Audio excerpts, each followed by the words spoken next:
बिस्मिल्लाहिर्रहमानिर्रहीम। अस्सलाम वालेकुम। उम्मीद है अल्लाह के फजल से आप सब खैरियत से होंगे। अल्लाह ताला आप सब पर अपनी रहमतें और बरकतें नाज़िल फरमाएँ और अपने ज़मान में रखें, आमीन। तो जी आज मैं आपके लिए बना रही हूँ दही फुल्कियाँ। घर में फुल्कियाँ बनाना बहुत आसान है। बाज़ार जैसी फुल्कियाँ बनाने के लिए आपको मेरी रेसिपी को फॉलो करना पड़ेगा।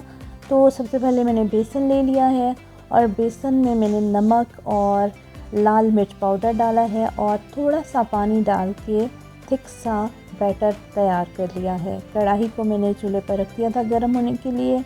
एक बड़ा सा आपने चम्मच लेना है जिसमें बड़े बड़े सुराख हों, उस पर आपने बैटर को डालना है, जो बेसन का बैटर डाला है, और उसको दबा दबा के चम्मच की मदद से प्रेस करके कढ़ाई में डालते जाना है। इस तरीके से जैसे मैं डाल रही हूँ बहुत ही अच्छी फुल्कियाँ बनती हैं, बिल्कुल बाज़ार जैसी। और मैंने इन फुल्कियों में कोई सोडा या बेकिंग पाउडर शामिल नहीं किया है। माशाल्लाह से ये आप देखिएगा, आप बनाइएगा ज़रूर, और कितनी ही खस्ता और ये क्रिस्पी बनेंगी फुल्कियाँ।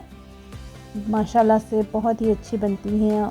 ये देखिए, एक एक फुल्की अलग है, कोई भी जुड़ी नहीं है आपस में, और कितना अच्छा सा कलर इनका आ गया है।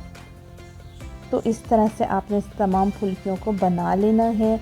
और मेरी आप लोगों से रिक्वेस्ट है, जो लोग मेरे चैनल पर नए हैं काइंडली मेरे चैनल को सब्सक्राइब कर दीजिए और बेल आइकन को भी प्रेस कर दीजिए, ताकि मेरी आने वाली तमाम नई वीडियोस आपको टाइमली मिल सकें। तो फुल्कियाँ तो हमारी तैयार हो चुकी हैं। अब नेक्स्ट प्रोसेस करते हैं। नेक्स्ट प्रोसेस के लिए आपको लेना है दही मैंने लिया था आधा किलो, और उसको अच्छी तरह से मैं फेंट रही हूँ। दही में आपने पानी शामिल करना है, तकरीबन 1 कप। आधा किलो दही में 1 कप पानी बहुत हो जाता है। तो इसके बाद दूसरे बाउल में मैं डाल रही हूँ फुल्कियाँ, और फुल्कियाँ डालने के बाद मैं ऊपर से डाल रही हूँ दही जो मैंने पानी डाल के मिक्स किया था।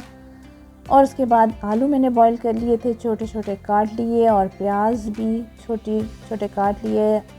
टमाटर शामिल किया छोटे पीसेस में काट के। नमक और कुटी हुई लाल मिर्च डाल के मैंने इन तमाम चीज़ों को मिक्स कर लिया, और ये हमारी दही फुल्कियाँ तैयार हो गई। रेसिपी पसंद आई हो तो ज़रूर बताइएगा। मुझे दुआओं में याद रखिएगा। खुश रहिएगा। अल्लाह हाफ़िज़।